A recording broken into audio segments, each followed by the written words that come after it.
이야기 시작에 앞서 구독과 좋아요를 눌러주시면 채널이 성장하는데 큰 도움이 됩니다. 그럼 이야기 시작해 볼게요. 사람들은 말합니다. 사랑에는 선이 있다고, 넘지 말아야 할 경계가 있다고요.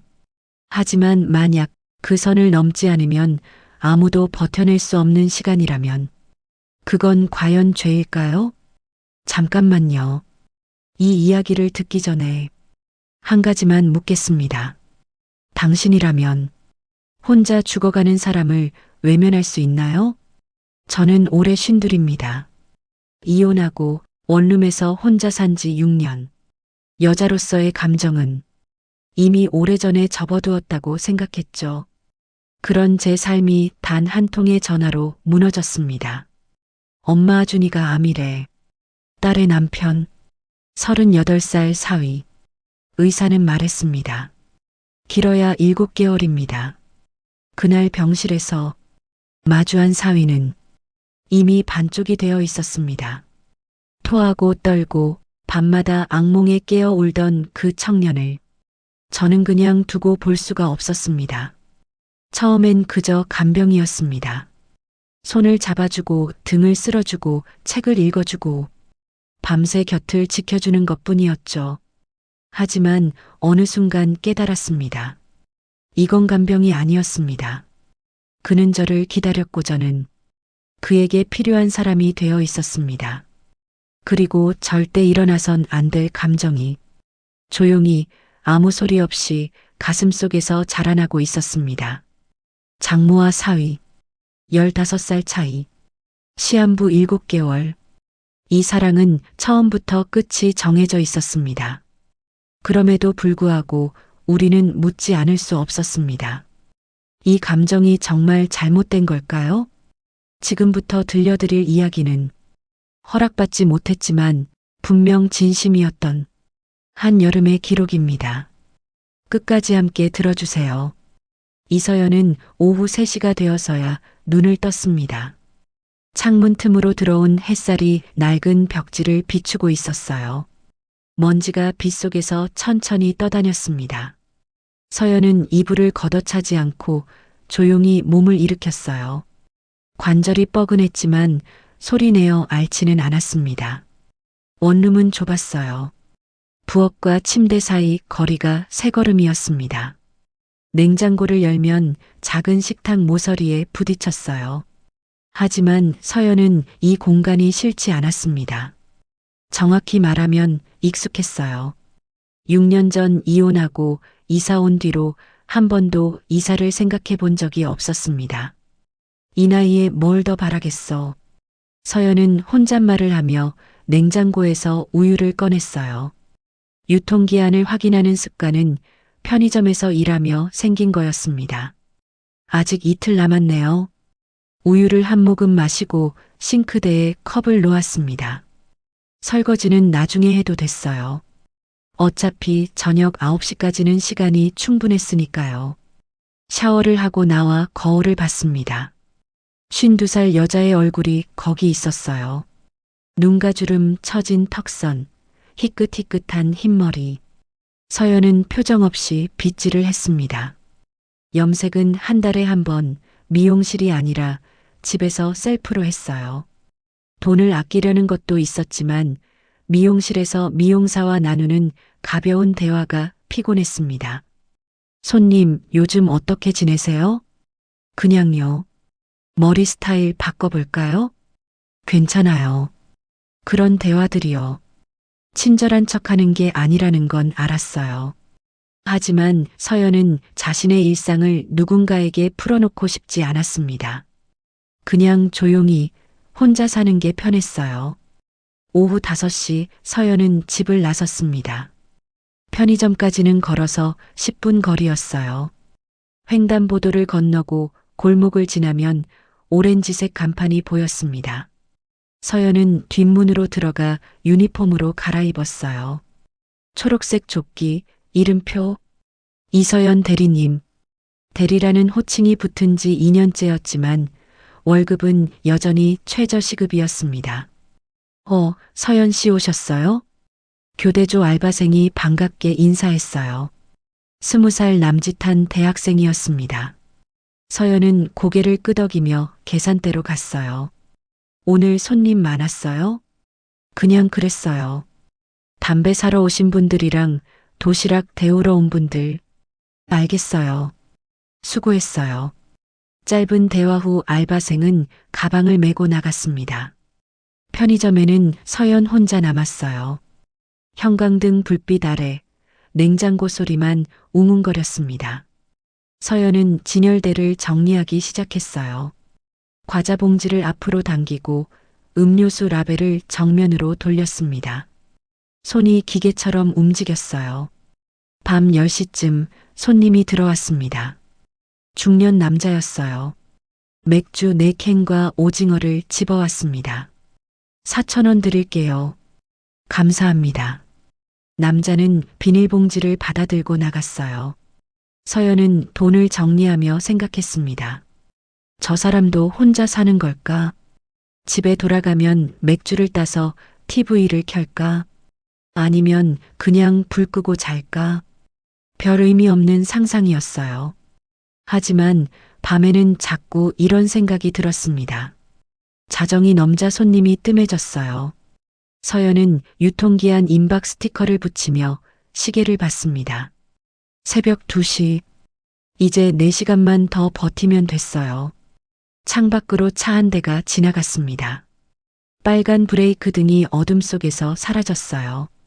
엄마는 요즘 어떻게 지내? 몇 달 전 딸 유라가 전화로 물었던 말이 떠올랐습니다.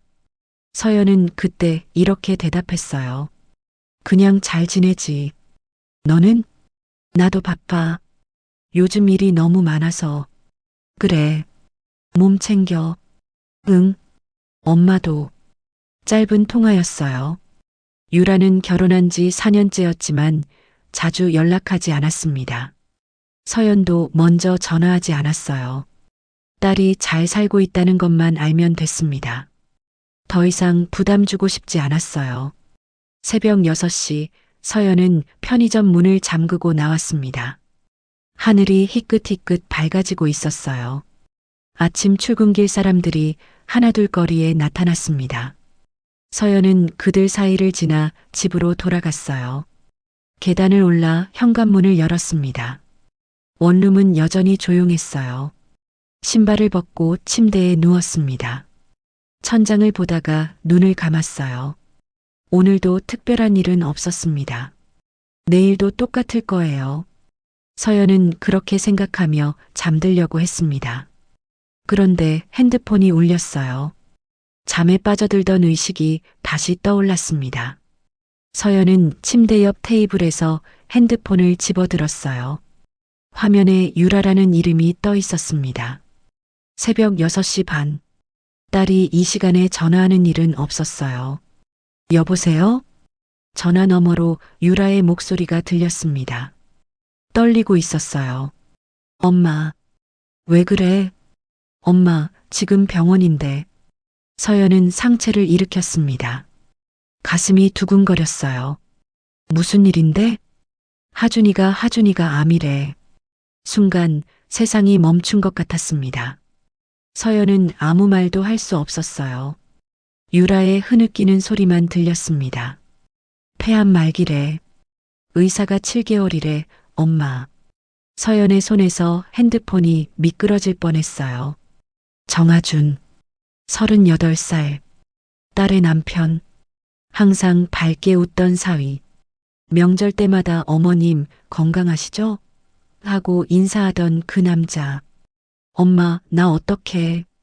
유라의 목소리가 멀게 들렸습니다. 서연은 입술을 열었지만 목소리가 나오지 않았어요. 뭐라고 말해야 할지 몰랐습니다.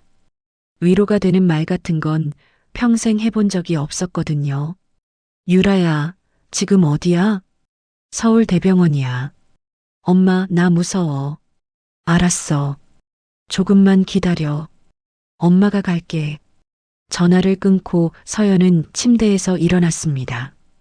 방금 전까지의 피곤함은 사라졌어요. 옷을 갈아입고 가방을 챙겼습니다. 거울을 보니 창백한 얼굴이 비쳤어요. 서연은 볼을 한번 쓸어내리고 현관문을 열었습니다. 계단을 내려가며 서연은 생각했어요. 7개월. 38살에 7개월. 그 짧은 시간 동안 무엇을 할 수 있을까? 아니, 무엇을 해줄 수 있을까? 거리는 이미 밝았습니다. 사람들이 출근길에 분주했어요. 서연은 그들 사이를 지나 버스 정류장으로 향했습니다. 버스를 기다리는 동안 하늘을 올려다봤어요. 구름 한 점 없는 맑은 날씨였습니다. 왜인지 가슴이 먹먹했어요. 슬픔인지 두려움인지 알 수 없었습니다. 다만 한 가지는 확실했어요. 오늘부터 뭔가 달라질 거라는 예감. 서연의 조용했던 일상에 균열이 생기기 시작한 거였습니다. 버스가 왔어요. 서연은 올라타 창가 자리에 앉았습니다. 창밖 풍경이 빠르게 지나갔어요. 익숙한 거리, 익숙한 건물들. 하지만 오늘만큼은 모든 게 낯설게 느껴졌습니다. 7개월. 그 말이 머릿속에서 맴돌았어요. 서연은 눈을 감았습니다.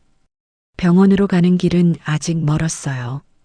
병원 복도는 소독약 냄새로 가득했습니다. 서연은 유라가 알려준 병실 번호를 찾아 걸었어요. 복도 끝에서 유라가 보였습니다. 벽에 기대어 서 있었어요. 얼굴이 창백했습니다. 엄마. 유라가 서연을 보자마자 안겼어요. 서연은 딸의 등을 토닥였습니다. 어깨가 가늘게 떨렸어요. 하준이는? 지금 자고 있어. 진통제 맞고. 유라는 눈을 닦으며 병실 문을 가리켰습니다. 서연은 조심스럽게 문을 열었어요. 침대에 하준이 누워 있었습니다. 산소 마스크를 쓰고 있었어요. 얼굴이 누렇게 떠 있었습니다. 불과 2달 전 명절 때 봤던 그 사람이 맞나 싶을 정도였어요. 서연은 침대 옆 의자에 앉았습니다. 하준의 손이 이불 위에 놓여 있었어요.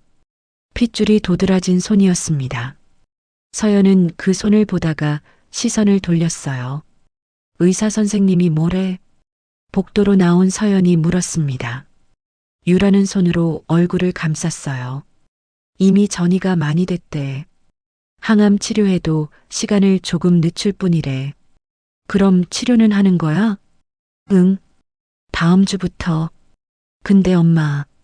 유라가 말을 멈췄습니다. 입술을 깨물었어요. 회사에서 프로젝트 책임자로 나를 지목했어. 이번 달 안에 끝내야 하는 건데. 서연은 딸의 얼굴을 봤습니다. 유라는 눈을 내리깔고 있었어요. 승진 심사 대상자야. 이번 프로젝트가 끝나면 차장으로 올라갈 수 있어. 그래서 엄마 미안해. 나 병원에 계속 있을 수가 없어. 서연은 아무 말도 하지 않았습니다. 유라는 울먹이며 말을 이었어요. 나쁜 며느리 같지? 남편이 아픈데 일 생각을 하다니. 아니야. 서연은 짧게 대답했습니다. 유라를 탓할 수 없었어요. 딸이 얼마나 이 일을 위해 노력했는지 알았으니까요. 내가 할게. 엄마. 병원. 내가 다닐게. 유라의 눈에 눈물이 고였습니다.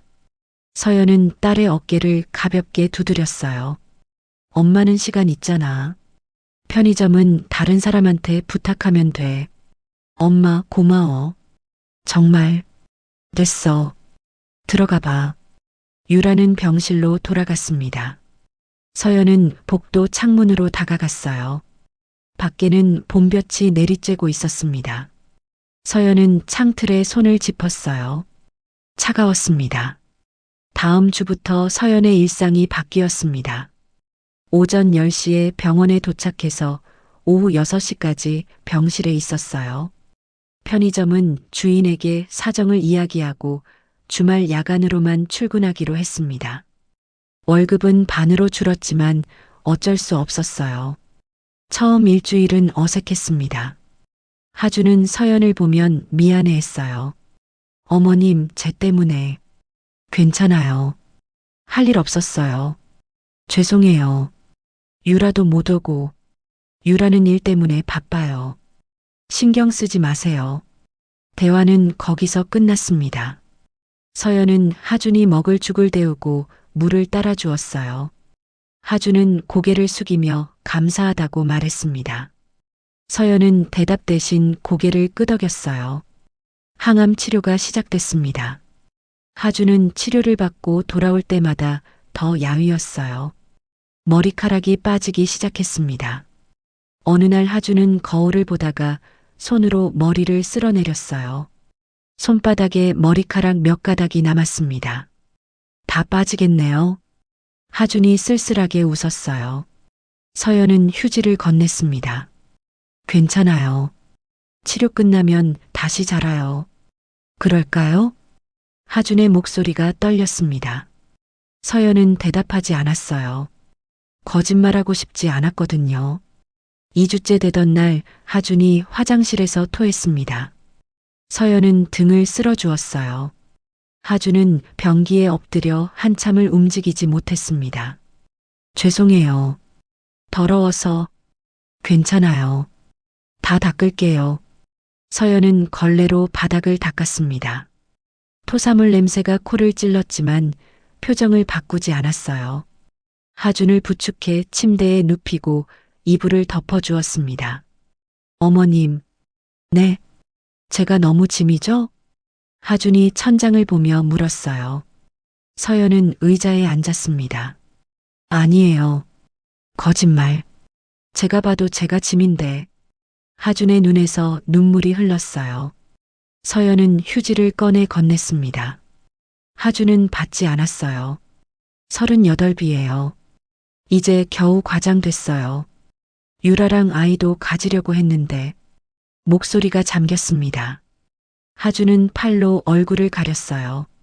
왜 저예요? 왜 하필 저한테 이런 일이?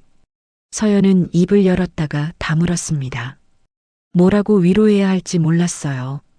그냥 조용히 앉아 있었습니다. 밤이 되면 하준은 잠을 이루지 못했어요. 서연은 보호자 침대에 누워 있다가 하준의 신음소리에 눈을 떴습니다. 괜찮아요? 네, 그냥 좀 답답해서요. 서연은 일어나 창문을 열었어요. 바람이 들어왔습니다. 하준은 눈을 감았어요. 바람 시원하네요. 좀 나아요? 네. 어머님 앉으세요. 피곤하실 텐데. 괜찮아요. 서연은 창가에 서서 밖을 봤습니다. 병원 앞 가로등 불빛이 어둠을 밝히고 있었어요. 차들이 지나갔습니다. 저 차 안에 앉은 사람들은 어디로 가는 걸까? 집으로 가는 걸까? 아니면 누군가를 만나러 가는 걸까? 어머님. 네. 혹시 무서운 적 없으세요? 하준이 조심스럽게 물었어요. 서연은 하준을 봤습니다. 하준은 천장을 보고 있었어요. 죽는 게요. 전 너무 무서워요. 서연은 입술을 깨물었습니다. 하준의 목소리에 절박함이 묻어 있었어요. 밤만 되면 생각나요. 내가 사라진다는 게 어떤 건지. 아무것도 못 느끼고 아무것도 못 보고. 하준 씨. 어머님, 전 아직 살고 싶어요. 정말 살고 싶어요. 하준이 흐느꼈습니다. 서연은 침대 옆으로 가서 앉았어요. 하준의 손을 잡았습니다. 손이 차가웠어요. 괜찮아요. 제가 옆에 있을게요. 정말요? 네. 혼자 두지 않을게요. 하준은 서연의 손을 꽉 쥐었습니다. 떨림이 손을 타고 전해졌어요. 서연은 그 손을 놓지 않았습니다. 그날 밤 서연은 잠들지 못했어요. 하준의 손을 잡은 채 의자에 앉아 있었습니다. 하준은 새벽 3시쯤 되어서야 잠들었어요. 서연은 조심스럽게 손을 빼냈습니다. 창밖은 여전히 어두웠어요. 서연은 복도로 나가 자판기 커피를 뽑았습니다. 뜨거운 종이컵을 손에 쥐고 복도 끝 의자에 앉았어요. 혼자 두지 않겠다고 했지. 그 말이 무슨 의미인지 서연은 알 수 없었습니다. 다만 한 가지는 확실했어요. 하준이 무너지는 걸 보고만 있을 수 없었다는 것. 그게 동정인지 책임감인지는 몰랐어요. 커피를 다 마시고 병실로 돌아갔습니다. 하준은 여전히 자고 있었어요. 숨소리가 고르지 않았습니다.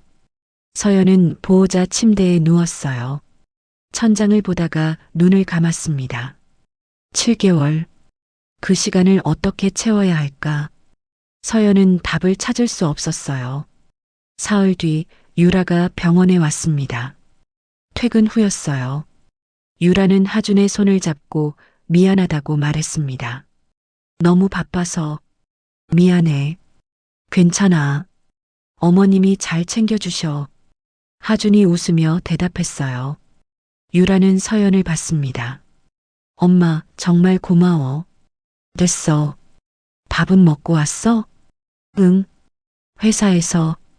유라는 하준 곁에 앉아 한참 손을 잡고 있었어요. 서연은 복도로 나왔습니다. 둘만의 시간을 주고 싶었거든요. 1시간쯤 지나 유라가 나왔습니다. 눈이 빨갛게 부어 있었어요. 엄마, 나 먼저 갈게. 내일 아침 일찍 회의가 있어서. 그래. 조심히 가. 유라는 엘리베이터를 탔습니다. 서연은 병실로 돌아갔어요. 하준은 창밖을 보고 있었습니다. 유라가 힘들어하네요. 하준이 말했어요. 서연은 대답하지 않았습니다. 쟤 때문에 승진도 못할까봐 걱정이에요. 그런 말 하지 마세요. 사실이잖아요. 전 이제 짐이에요. 하준의 목소리에 자조가 섞여 있었어요. 서연은 의자에 앉았습니다. 하준 씨는 짐이 아니에요. 그럼 뭔데요? 하준이 서연을 똑바로 봤어요. 서연은 잠시 말을 잃었습니다. 뭐라고 대답해야 할지 몰랐거든요. 가족이에요. 겨우 그 말을 꺼냈습니다. 하준은 고개를 돌렸어요. 어깨가 떨렸습니다. 그날 밤 서연은 생각했어요. 자신이 왜 이 자리에 있는지, 딸 때문인지, 의무감 때문인지, 아니면 다른 이유가 있는지. 답은 나오지 않았습니다. 다만 한 가지는 알았어요. 하준을 혼자 두고 싶지 않다는 것. 그 마음이 무엇을 의미하는지는 아직 몰랐지만요. 한 달이 지났습니다. 하준의 몸은 점점 더 약해졌어요. 항암 치료를 4차례 받았지만 효과는 미미했습니다. 의사는 고개를 저으며 말했어요. 좀 더 지켜봐야 할 것 같습니다. 그 말이 무엇을 의미하는지 서연은 알았어요. 시간이 얼마 남지 않았다는 뜻이었습니다. 하준은 이제 혼자 걷기도 힘들어했어요. 화장실 갈 때도 서연의 부축이 필요했습니다. 서연은 하준의 팔을 잡고 천천히 걸었어요. 하준의 체온이 손을 타고 전해졌습니다. 죄송해요. 이런 것까지. 괜찮아요. 천천히 가요. 어머님, 전 정말. 말하지 마세요. 힘 빠져요. 하준은 입을 다물었습니다.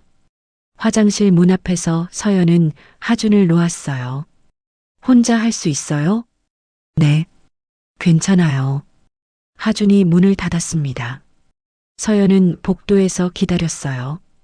창밖으로 5월의 햇살이 쏟아졌습니다. 벌써 계절이 바뀌고 있었어요. 병실로 돌아온 하준은 침대에 누워 한숨을 쉬었습니다. 숨이 가빴어요. 좀 쉬세요. 서연이 이불을 덮어주었어요.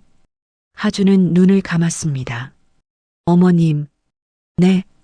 책 좀 읽어주실래요? 하준이 침대 옆 책을 가리켰어요. 시집이었습니다. 서연은 책을 집어들었어요. 어떤 걸 읽을까요? 아무거나요. 어머님 목소리 듣고 싶어요. 서연은 책을 펼쳤습니다. 첫 페이지에 연필로 적힌 글씨가 있었어요. 하준에게 힘내. 마이너스 유라. 서연은 잠시 그 글씨를 보다가 다음 장을 넘겼습니다. 어느 봄날 당신을 만났습니다. 꽃잎처럼 가벼운 인사를 나누고. 서연의 목소리가 병실에 울렸어요. 하준은 눈을 감은 채 듣고 있었습니다. 가끔 입가에 미소가 번졌어요. 시를 다 읽고 나서 서연은 책을 덮었습니다. 하주는 여전히 눈을 감고 있었어요. 잠들었어요? 아니요. 듣고 있어요. 더 읽어드릴까요? 아니요.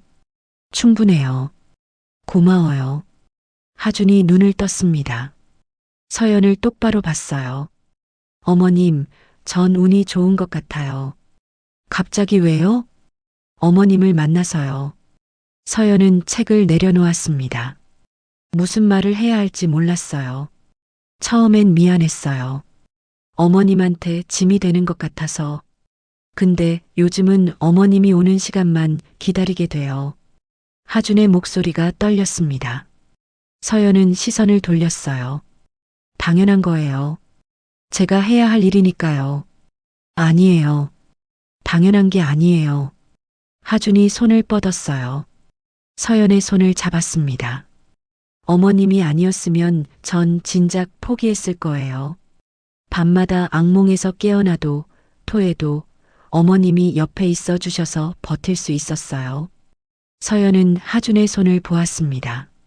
뼈만 앙상한 손이었어요.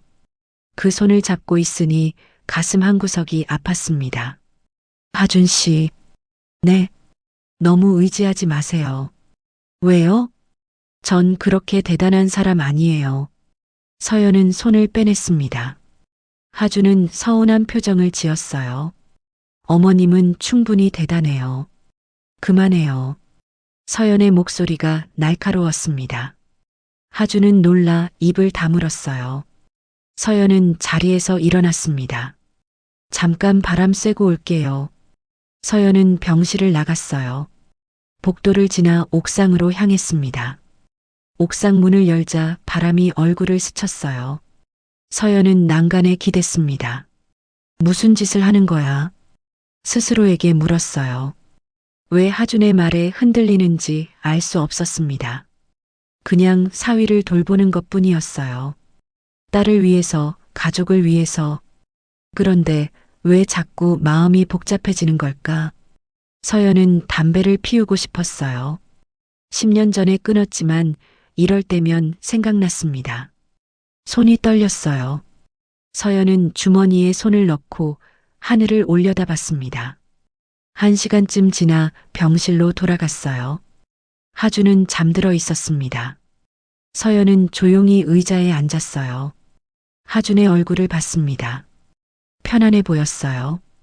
이 사람이 죽으면 어떻게 되는 걸까? 생각이 꼬리를 물었어요.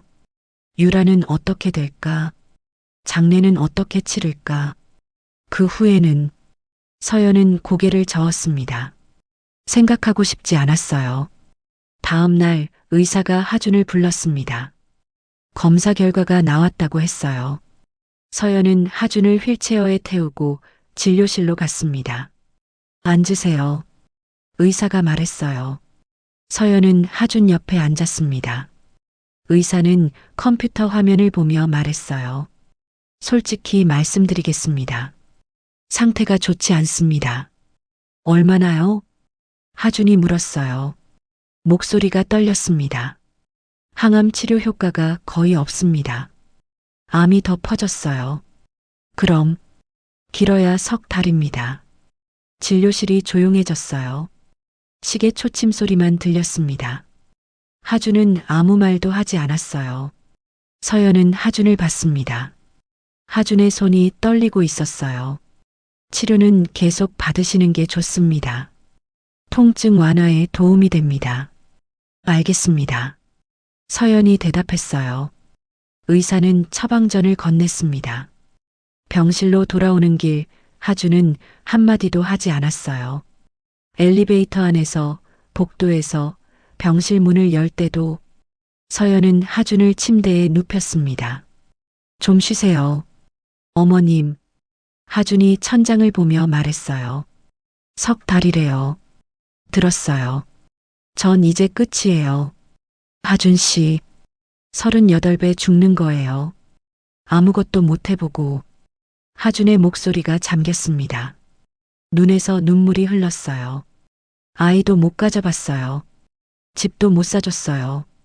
유라한테 아무것도 해준 게 없어요. 그런 말 하지 마세요. 사실이잖아요. 전 쓸모없는 남편이에요. 짐이에요. 하준이 울었어요. 소리내요. 서연은 휴지를 꺼냈다가 멈췄습니다. 대신 하준의 손을 잡았어요. 울어요. 참지 말고. 하준은 손으로 얼굴을 가렸습니다. 어깨가 흔들렸어요. 서연은 그 손을 놓지 않았습니다. 한참을 울던 하준이 잠들었어요. 서연은 조용히 손을 빼고 일어났습니다. 복도로 나가 유라에게 전화했어요. 엄마, 유라야. 시간 돼? 응. 지금 회의 끝났어. 무슨 일이야? 오늘 검사 결과 나왔어.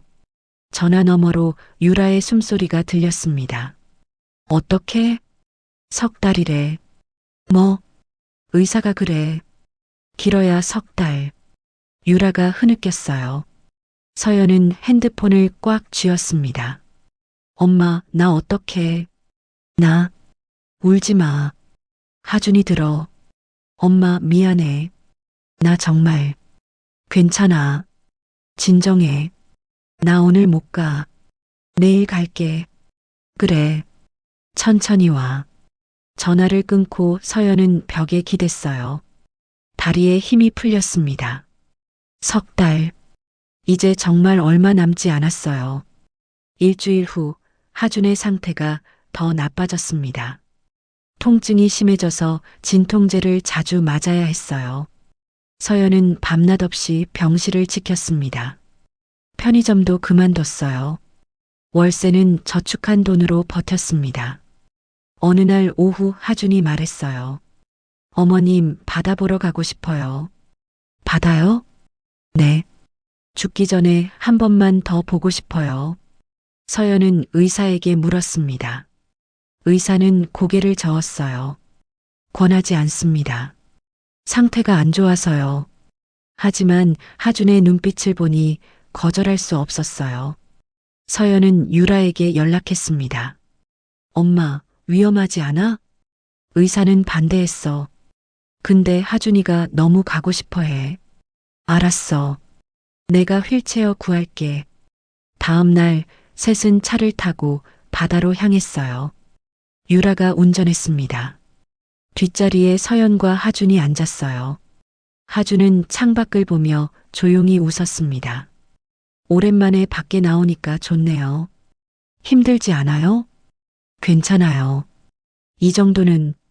2시간을 달려 바다에 도착했어요. 파도 소리가 들렸습니다. 서연은 하준을 휠체어에 태웠어요. 유라가 휠체어를 밀었습니다. 백사장에 도착하자 하준이 말했어요.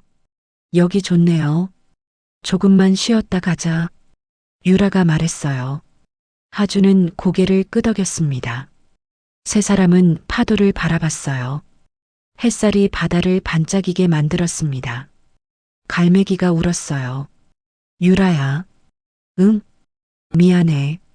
아무것도 못 해줘서. 무슨 소리야? 그런 말 하지 마. 유라의 목소리가 떨렸어요. 하준은 유라의 손을 잡았습니다. 행복했어? 너랑 결혼해서. 나도. 두 사람은 손을 맞잡고 바다를 봤어요. 서연은 뒤로 물러나 앉았습니다. 바람이 머리카락을 흩날렸어요. 이제 얼마 안 남았구나. 마음 한구석이 무거웠습니다. 슬픔인지 두려움인지 알 수 없었어요. 해질녘 차에 타려는데 하준이 서연을 불렀습니다. 어머님. 네. 혼자 잠깐만 이야기할 수 있을까요? 유라는 먼저 차에 탔어요. 서연은 하준 옆에 섰습니다. 하준은 바다를 보며 말했어요. 어머님 고마워요. 정말로. 뭐가요? 다요. 제 곁에 있어줘서, 포기하지 않게 해줘서. 서연은 대답하지 않았어요. 하준이 고개를 들어 서연을 봤습니다. 어머님, 저 어머님을 좋아하는 것 같아요. 서연의 심장이 멈춘 것 같았어요. 하준은 계속 말했습니다. 사위로서가 아니라요. 한 사람으로서요. 하준 씨, 잘못됐다는 거 알아요. 근데 참을 수가 없어요. 서연은 고개를 저었어요. 안 돼요. 그건 안 돼요. 알아요. 근데 말하고 싶었어요. 죽기 전에 하준의 눈에서 눈물이 흘렀습니다. 서연은 뒤로 물러났어요. 차 타요. 늦었어요. 서연은 돌아섰습니다. 가슴이 뛰었어요. 숨이 가빴습니다. 하준의 말이 귓가에 맴돌았어요. 차 안은 조용했습니다. 유라는 운전에 집중했어요. 하준은 창밖을 봤습니다. 서연은 눈을 감았어요. 이건 안 돼. 스스로에게 다짐했습니다. 하지만 심장은 말을 듣지 않았어요. 바다에서 돌아온 후 서연은 병원에 가지 않았습니다. 이틀 동안 원룸에만 있었어요. 핸드폰을 꺼두었습니다. 유라의 전화도 하준의 문자도 받지 않았어요. 도망치는 거야. 스스로 알고 있었습니다. 하지만 어쩔 수 없었어요. 하준의 고백이 자꾸만 떠올랐습니다. 그 눈빛, 그 목소리. 서연은 이불을 뒤집어 쓰고 누워 있었어요. 사흘째 되는 날, 문 두드리는 소리가 들렸습니다. 엄마, 나야. 문 좀 열어. 유라의 목소리였어요. 서연은 일어나 문을 열었습니다. 유라가 서 있었어요. 얼굴이 수척했습니다. 왜 전화를 안 받아? 걱정했잖아. 미안해. 좀 아팠어. 어디가? 그냥 감기 기운이 있어서. 유라는 서연을 보며 한숨을 쉬었어요. 엄마, 하준이가 엄마 찾아. 계속. 그래. 응. 병실에서 하루 종일 문만 쳐다봐. 엄마 오는 줄 알고. 서연은 고개를 숙였습니다. 가슴이 아팠어요. 엄마, 무슨 일 있어? 하준이랑 싸웠어? 아니야. 그럼 왜 이래? 유라가 다가왔어요. 서연은 뒤로 물러났습니다. 유라야, 엄마 좀 쉬고 싶어? 미안하지만. 엄마. 유라가 서연의 손을 잡았어요. 엄마가 없으면 하준이가 힘들어해. 엄마 말고는 아무도 곁에 없어. 나도 일 때문에 자주 못 가잖아. 서연은 유라의 손을 받습니다. 따뜻했어요. 제발, 다시 가줘. 유라의 눈에서 눈물이 떨어졌습니다. 서연은 고개를 끄덕였어요. 알았어. 내일 갈게. 정말? 응. 걱정 마. 유라는 서연을 안았습니다. 서연은 딸의 등을 토닥였어요. 다음 날 오전 서연은 병원으로 갔습니다. 복도를 걷는 발걸음이 무거웠어요. 병실 문 앞에서 한참을 서 있다가 노크했습니다. 들어오세요. 하준의 목소리가 들렸어요. 서연은 문을 열었습니다. 하준이 침대에 앉아 있었어요. 얼굴이 더 야위었습니다. 어머님, 하준의 눈이 커졌어요. 기쁨과 놀람이 섞인 표정이었습니다. 왜 안 오셨어요? 아프셨어요? 조금요. 서연은 가방을 내려놓고 의자에 앉았어요. 하준과 눈을 마주치지 않았습니다. 많이 괜찮으세요? 네. 다행이에요. 걱정했어요. 침묵이 흘렀어요. 서연은 창밖을 봤습니다. 하준은 서연을 보고 있었어요. 어머님. 네. 저 때문에 안 오신 거죠? 서연은 대답하지 않았습니다. 하준이 말을 이었어요. 바다에서 말한 것 때문에요. 그죠? 하준 씨. 죄송해요. 부담 드렸죠. 잊어주세요. 아니에요. 서연이 하준을 봤어요. 하준은 미소 지었습니다.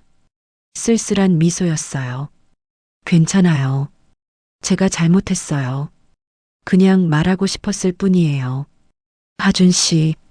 어머님, 그냥 예전처럼 대해주세요. 부탁이에요.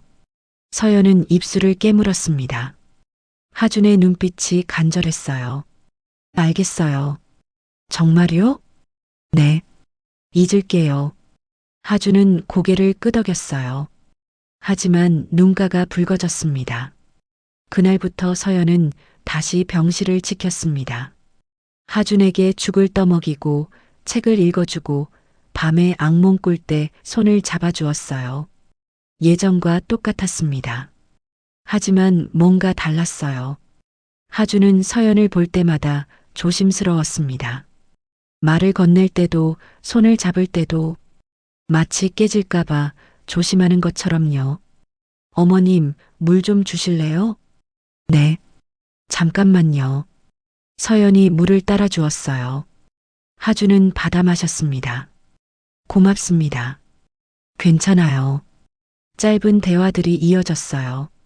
예전처럼 길게 이야기하지 않았습니다. 서연은 그게 편했어요. 거리를 두는 게 맞다고 생각했습니다.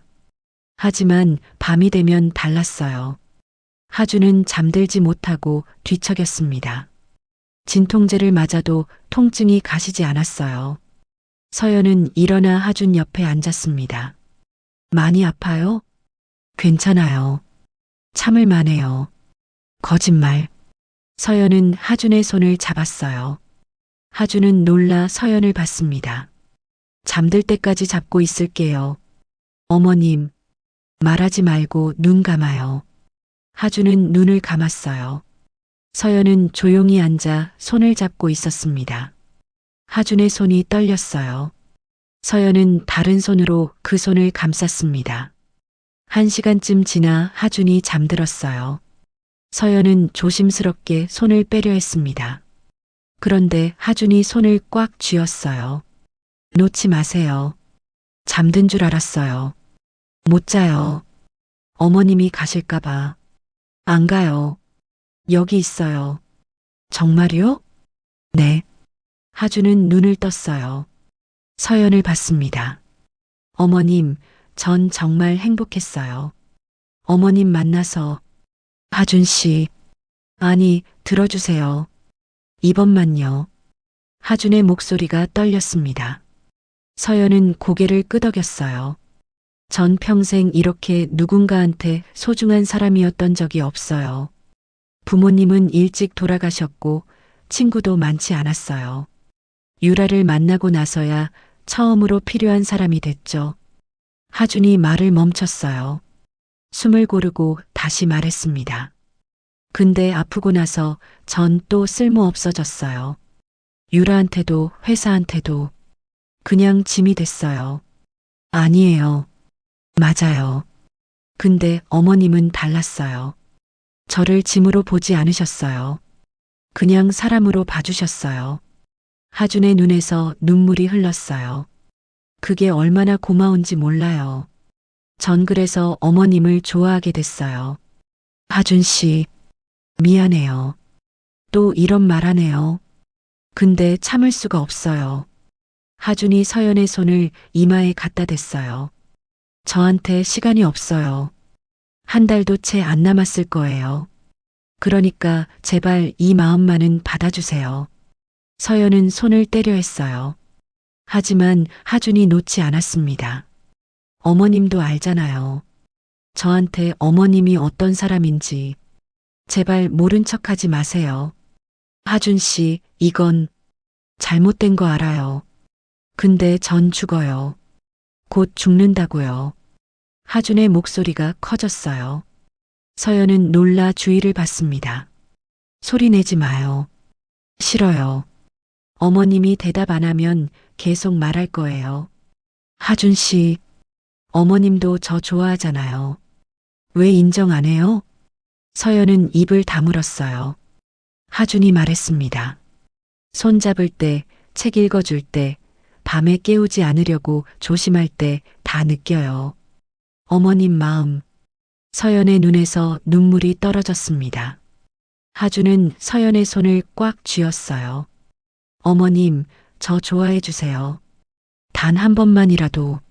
안 돼요. 왜요? 당신은 내 딸의 남편이에요. 알아요. 근데 전 지금 남편이 아니에요. 그냥 죽어가는 남자예요. 하준이 울었어요. 서연도 울었습니다. 두 사람은 손을 맞잡고 한참을 울었어요. 한참 뒤 하준이 말했습니다. 어머님, 한 가지만 부탁해도 될까요? 뭔데요? 저 어머님이라고 부르지 말고 이름으로 불러도 될까요? 서연은 하준을 봤어요. 하준이 말했습니다. 서연 씨라고요. 단 한 번만이라도. 서연은 고개를 저으려다 멈췄어요.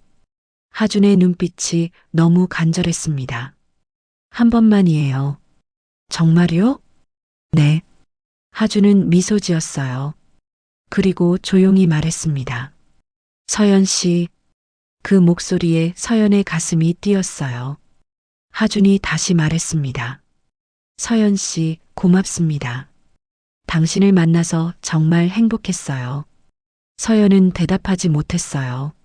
눈물만 흘렀습니다. 그날 밤 두 사람은 손을 맞잡고 새벽까지 깨어 있었어요. 말없이 그냥 서로의 온기를 느끼며 창밖으로 해가 떠올랐습니다. 하준은 잠들었어요. 서연은 조심스럽게 손을 빼고 일어났습니다. 화장실로 가서 얼굴을 씻었어요. 거울에 비친 자신을 봤습니다. 난 지금 뭘 하고 있는 거지? 스스로에게 물었어요. 대답은 나오지 않았습니다. 며칠 후 하준의 상태가 급격히 나빠졌어요. 의사가 말했습니다. 이제 집으로 가시는 게 좋겠습니다. 편하게 지내시라고요. 집으로 돌아온 하준은 침대에 누워 대부분의 시간을 보냈어요. 서연은 유라의 집에서 하준을 돌봤습니다. 유라는 낮에 출근하고 저녁에 돌아왔어요. 어느 새벽 하준이 서연을 불렀습니다. 서연 씨. 서연은 일어나 하준 곁으로 갔어요. 왜요? 아파요? 아니요. 그냥 옆에 있어 주세요. 서연은 침대 옆에 앉았습니다. 하준이 손을 내밀었어요. 서연은 그 손을 잡았습니다. 서연 씨, 저 단 한 번만 여자로 기억하고 싶어요. 무슨? 하준이 몸을 일으켰어요. 서연을 봤습니다. 키스해도 될까요? 서연은 숨이 멎는 것 같았어요. 하준이 천천히 다가왔습니다. 서연은 뒤로 물러나지 않았어요. 하준의 입술이 서연의 입술에 닿았습니다. 짧았어요. 떨리는 입맞춤이었습니다. 하준은 물러나며 말했어요. 고마워요. 이제 여한이 없어요. 서연은 아무 말도 할 수 없었어요. 가슴이 터질 것 같았습니다. 하준은 다시 누웠어요. 눈을 감았습니다. 서연 씨, 당신은 제 마지막 사랑이에요. 서연은 하준의 손을 꽉 쥐었습니다. 눈물이 멈추지 않았어요. 그날 밤 서연은 알았습니다. 자신도 하준을 사랑하고 있었다는 걸. 하지만 그건 말해서는 안 되는 감정이었어요. 새벽 5시 하준의 숨소리가 가늘어졌습니다. 서연은 하준의 손을 잡고 있었어요. 하준 씨, 괜찮아요. 제가 여기 있어요. 하준은 눈을 뜨지 못했어요. 입술만 움직였습니다. 서연 씨, 그게 마지막이었습니다. 하준은 조용히 숨을 거뒀어요. 서연은 하준의 손을 놓지 않았습니다. 한참을 그렇게 앉아 있었어요. 밖에서 새 울음소리가 들렸습니다. 해가 떠오르고 있었어요. 하준의 마지막 아침이었습니다. 장례식장은 조용했습니다. 조문객이 많지 않았어요. 회사 동료 몇 명, 대학 친구 둘, 그리고 가족. 서연은 구석에 앉아 있었습니다. 상주는 유라였어요. 삼가 고인의 명복을 빕니다. 사람들이 인사하고 갔습니다. 유라는 고개 숙여 답했어요. 눈이 퉁퉁 부어 있었습니다. 서연은 영정 사진을 봤어요. 하준이 웃고 있었습니다. 건강했을 때 찍은 사진이었어요. 그때의 하준은 이렇게 빨리 떠날 줄 몰랐겠죠. 서연 씨, 귓가에 그 목소리가 맴돌았습니다. 서연은 눈을 감았어요. 하준의 마지막 숨소리, 마지막 입맞춤이 떠올랐습니다. 엄마, 유라가 다가왔어요. 얼굴이 창백했습니다. 좀 쉬어. 내가 여기 있을게. 괜찮아. 엄마도 피곤하잖아. 난 괜찮아. 유라는 서연 옆에 앉았어요. 한참 말없이 앉아 있다가 유라가 말했습니다. 엄마, 고마워. 엄마 아니었으면 난 정말 아무것도 못했을 거야. 괜찮아. 미안해. 나 때문에 엄마가 고생했어. 서연은 유라의 손을 잡았어요. 고생 아니었어. 엄마, 하준이가 엄마 얘기 많이 했어. 엄마가 얼마나 잘해주셨는지. 유라의 목소리가 떨렸습니다. 마지막 날도 엄마 찾더라. 엄마만 있으면 무섭지 않다고. 서연은 가슴이 아팠어요. 유라가 눈물을 닦으며 말했습니다. 엄마, 정말 고마워. 나 대신 곁에 있어줘서. 서연은 대답하지 못했어요. 미안함이 밀려왔습니다. 사흘간 장례를 치렀어요. 마지막 날 관을 닫을 때 유라가 무너졌습니다. 서연이 부축했어요. 유라야, 진정해. 엄마, 난 어떡해. 하준이 없이 어떻게 살아. 울어. 참지 말고. 유라는 서연의 품에서 한참을 울었어요. 서연은 딸의 등을 토닥이며 눈물을 삼켰습니다. 화장터로 가는 차 안에서 유라가 봉투 하나를 꺼냈어요. 엄마, 이거 하준이가 남긴 거야. 뭔데? 노트. 병원에서 쓴 것 같아. 유라는 노트를 펼쳤습니다. 떨리는 글씨로 빼곡히 적혀 있었어요. 읽어볼래? 서연은 고개를 저었어요. 나중에 혼자 읽어. 응. 유라는 노트를 다시 넣었습니다. 화장이 끝나고 납골당에 하준을 모셨어요. 작은 함 속에 하준이 들어 있었습니다. 유라는 함을 어루만지며 울었어요. 하준아, 미안해. 내가 더 잘해줄걸. 서연은 뒤에 서서 지켜봤습니다. 가슴이 먹먹했어요. 집으로 돌아온 유라는 침대에 누워 움직이지 않았어요. 서연은 부엌에서 죽을 끓였습니다. 유라 방문을 두드렸어요. 유라야, 밥 먹어. 대답이 없었습니다. 서연은 문을 열었어요. 유라는 이불을 뒤집어 쓰고 있었습니다. 조금만 먹어. 제발. 배 안 고파. 그래도 먹어야지. 서연은 죽을 떠서 유라 입에 가져갔어요. 유라는 고개를 돌렸습니다.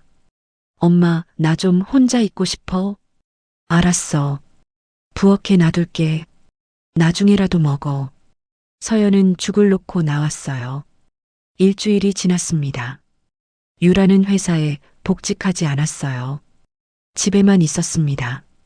서연은 매일 찾아가 밥을 해주고 청소를 했어요. 어느 날 저녁 유라가 하준의 노트를 들고 나왔습니다. 엄마, 이거 읽어봤어. 그래. 엄마한테 할 말이 있는 것 같아. 유라는 노트를 펼쳐 보였어요. 서연은 조심스럽게 받아들었습니다. 오늘로 병원 생활 한 달째다. 처음엔 죽고 싶었다. 매일 밤 악몽을 꿨다. 내가 관 속에 들어가는 꿈. 숨을 쉴 수 없는 꿈. 깨어나면 온몸이 땀으로 젖어 있었다. 그런데 어머님이 오시고 나서 조금씩 달라졌다. 어머님은 말이 많지 않으시다. 그냥 조용히 옆에 앉아 계신다. 손을 잡아주신다. 책을 읽어주신다. 그게 얼마나 큰 위로인지 모른다. 어머님은 나를 불쌍히 여기지 않으신다. 그냥 한 사람으로 대해주신다. 그게 고맙다. 나는 죽어가는 환자가 아니라 그냥 사람이고 싶었다. 마지막 여름 나는 처음으로 덜 외로웠다. 어머님 덕분에. 고맙습니다. 정말 고맙습니다. 서연은 글을 읽다가 멈췄어요. 눈물이 글씨를 가렸습니다. 유라가 말했어요. 엄마, 정말 고마워. 엄마가 하준이를 지켜줘서. 서연은 고개를 숙였습니다. 유라는 서연을 안았어요. 엄마 아니었으면 하준이 혼자 무서워했을 거야. 엄마가 있어서 하준이가 편하게 갈 수 있었어. 서연은 울음을 터뜨렸습니다. 유라도 함께 울었어요. 두 사람은 한참을 안고 울었습니다. 그날 밤 집으로 돌아온 서연은 노트를 다시 펼쳤어요. 뒷부분에 이런 글이 있었습니다. 서연 씨에게 당신을 좋아한다고 말해서 미안합니다. 부담 드렸죠. 하지만 거짓말은 하고 싶지 않았어요. 당신은 제 마지막 여름을 아름답게 만들어 주셨습니다. 당신의 손, 당신의 목소리, 당신의 온기 모두 기억할게요. 어디에 가든지 고맙습니다. 당신을 만나서 정말 행복했습니다. 아준. 서연은 노트를 가슴에 안았어요. 눈물이 멈추지 않았습니다. 나도 행복했어요. 하준 씨. 마음속으로 대답했습니다. 석 달이 지났습니다. 유라는 회사에 복직했어요. 처음엔 힘들어했지만 점점 일상을 되찾아갔습니다. 서연은 다시 편의점에서 일하기 시작했어요. 어느 토요일 유라가 서연의 집에 왔습니다. 손에 꽃다발을 들고 있었어요. 엄마, 낙골당 갈래? 그래. 두 사람은 차를 타고 낙골당으로 향했어요. 하준의 함 앞에 꽃을 놓았습니다. 유라가 말했어요. 하준아, 잘 지내? 나는 요즘 괜찮아. 엄마 덕분에. 유라는 서연을 보며 미소 지었어요. 서연도 웃었습니다. 엄마도 인사해. 서연은 함 앞에 섰어요. 한참을 말없이 서 있다가 조용히 말했습니다. 하준 씨, 전 잘 살고 있어요. 당신 걱정하지 마세요. 바람이 불었어요. 창밖으로 나뭇잎이 흩날렸습니다. 고마웠어요. 저한테도 그 여름은 특별했어요. 유라는 서연을 보며 눈을 깜빡였어요. 엄마, 왜 그렇게 말해? 그냥 하준이한테 하고 싶은 말이었어. 유라는 고개를 끄덕였습니다. 집으로 돌아오는 길 유라가 물었어요. 엄마, 요즘 어때? 많이 외롭지 않아? 괜찮아. 일하고 있으니까. 엄마도 이제 좀 쉬었으면 좋겠어. 편의점 말고 다른 일 해봐. 다른 일? 응. 엄마 책 읽는 거 좋아하잖아. 도서관 같은 데서 일해보는 건 어때? 서연은 생각해보지 않았던 말이었어요. 나이가 있는데 받아줄까? 알아봐. 나도 도와줄게. 그래.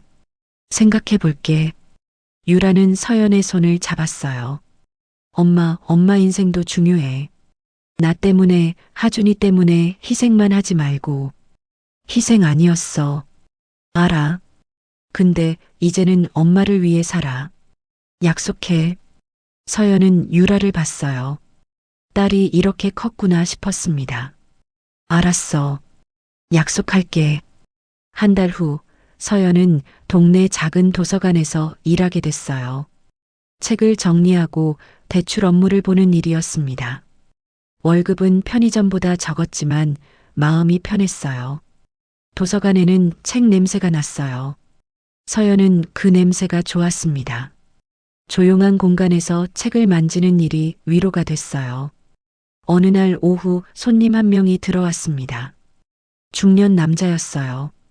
시집 코너가 어디죠? 저쪽입니다. 서연이 가리켰어요. 남자는 고개 숙여 인사하고 갔습니다. 잠시 후 남자가 책 한 권을 들고 왔어요. 이거 대출하려고요. 서연은 책을 받아들었습니다. 하준이 좋아하던 시인의 책이었어요. 좋은 책이에요. 읽어보셨어요? 네. 예전에. 그럼 추천할 만한가요? 서연은 잠시 생각하다가 말했어요. 네. 슬프지만 따뜻해요. 남자는 미소 지었습니다. 그럼 빌려갈게요. 감사합니다. 남자가 나간 뒤 서연은 창밖을 봤어요. 가을 햇살이 따스했습니다. 슬프지만 따뜻하다. 그 말이 하준과의 시간을 떠올리게 했어요. 슬펐지만 따뜻했던 그 여름. 서연은 미소 지었습니다. 저녁이 되어 퇴근할 때 서연은 시집 코너에 들렀어요. 하준이 좋아하던 책을 꺼내 펼쳤습니다. 그대를 만나 행복했습니다. 짧았지만 진심이었습니다. 시의 한 구절이었어요. 서연은 책을 덮고 제자리에 꽂았습니다. 집으로 돌아오는 길, 서연은 하늘을 올려다봤어요. 별이 반짝이고 있었습니다. 하준 씨, 잘 지내죠? 마음속으로 물었어요. 바람이 대답하듯 불어왔습니다. 1년이 지났습니다. 유라는 차장으로 승진했어요. 서연은 도서관 일에 익숙해졌습니다. 가끔 유라가 찾아와 밥을 먹었어요. 엄마, 요즘 표정 좋아졌어? 그래. 응. 예전엔 항상 피곤해 보였는데. 서연은 웃었습니다. 나이 들어서 그런가 봐. 아니야. 엄마가 행복해 보여. 유라의 말에 서연은 생각했어요. 행복한가? 잘 모르겠어요. 다만 평온했습니다. 유라야, 너는 괜찮아? 응. 요즘 괜찮아. 가끔 하준이 생각나지만 이제는 슬프기만 한 건 아니야. 그래. 응. 고마운 마음도 있어. 같이 있었던 시간들이. 서연은 유라의 손을 잡았어요. 잘 생각했어. 엄마도 그렇게 생각해? 응. 하준 씨는 좋은 사람이었어. 유라는 고개를 끄덕였습니다. 두 사람은 조용히 밥을 먹었어요. 집으로 돌아온 서연은 서랍을 열었습니다. 하준의 노트가 있었어요. 가끔 꺼내 읽었습니다. 서연 씨, 당신을 만나서 행복했습니다. 그 글을 읽을 때마다 가슴이 뜨거워졌어요. 슬픔도 있었지만 감사함도 있었습니다. 저도요. 하준 씨, 마음속으로 대답했어요. 어느 봄날 서연은 도서관 창가에 앉아 있었습니다. 밖에는 벚꽃이 피어 있었어요. 바람에 꽃잎이 날렸습니다. 사랑은 허락받지 못해도 사람을 살게 할 수 있구나. 깨달았어요. 하준과의 시간은 잘못된 것이었을지 모릅니다. 하지만 그 시간이 두 사람을 살게 했어요. 하준은 외롭지 않게 떠났고 서연은 다시 살아갈 힘을 얻었습니다. 서연은 창밖을 보며 미소 지었어요. 꽃잎이 하늘로 날아올랐습니다. 마치 누군가의 안녕 인사 같았어요. 안녕 하준 씨. 마음속으로 인사했습니다. 당신을 만나서 고마웠어요. 그 여름 당신이 저를 이름으로 불러줘서 저도 다시 살아있다고 느낄 수 있었어요. 바람이 불었어요. 꽃잎이 춤을 추듯 흩날렸습니다. 서연은 책을 펼쳤어요. 오늘도 누군가 책을 찾아올 겁니다. 서연은 그들을 맞이할 준비가 되어 있었어요. 조용하지만 따뜻한, 평범하지만 소중한 날들. 서연은 이제 그런 날들을 살아갈 수 있었습니다. 그 여름 하준이 남긴 사랑과 함께